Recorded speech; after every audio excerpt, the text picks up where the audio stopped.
সফলতার জন্য কোনো নির্দিষ্ট সময় নেই, বরং সঠিক পদ্ধতি ও ধারাবাহিকতা গুরুত্বপূর্ণ। তবে দিনের বিভিন্ন সময়ে কাজের ধরন অনুযায়ী নিজের জন্য একটি রুটিন তৈরি করে ফেললে সফল হওয়া অনেক সহজ হয়ে যায়। দিনের বিভিন্ন সময় কি করা যেতে পারে?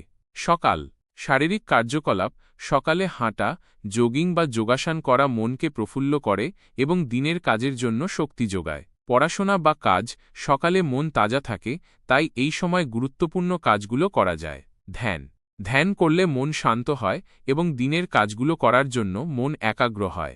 দুপুর, বিরতি। দুপুরের খাবারের পর একটু বিশ্রাম নেওয়া জরুরি। হালকা কাজ, দুপুরের পর হালকা কাজ করলে মন ভালো থাকে। সৃজনশীল কাজ, যেমন লেখালেখি, চিত্রকর্ম ইত্যাদি। সন্ধ্যা, পরিবারের সাথে সময় কাটানো।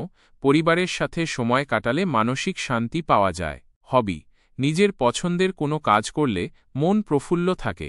পড়াশোনা, যারা রাতে পড়াশোনা করতে পছন্দ করেন তারা এই সময় পড়াশোনা করতে পারেন। রাত, ঘুম।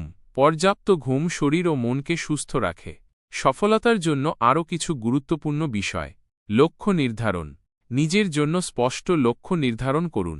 পরিকল্পনা, লক্ষ্য অর্জনের জন্য একটি বিস্তারিত পরিকল্পনা তৈরি করুন। ধৈর্য, সফলতা অর্জনের জন্য ধৈর্য ধরতে হবে। কঠিন পরিশ্রম, কঠিন পরিশ্রম ছাড়া সফলতা অসম্ভব। আত্মবিশ্বাস, নিজের ওপর বিশ্বাস রাখুন। সমস্যা সমাধানের দক্ষতা, সমস্যা আসলে ভয় পাবেন না, সমাধানের চেষ্টা করুন।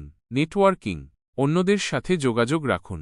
মনে রাখবেন, সফলতা একটি যাত্রা, একটি গন্তব্য নয়। এই যাত্রায় নতুন নতুন চ্যালেঞ্জ আসবে, তবে ধৈর্য ধরে কাজ করে চললে আপনি নিশ্চয়ই সফল হবেন।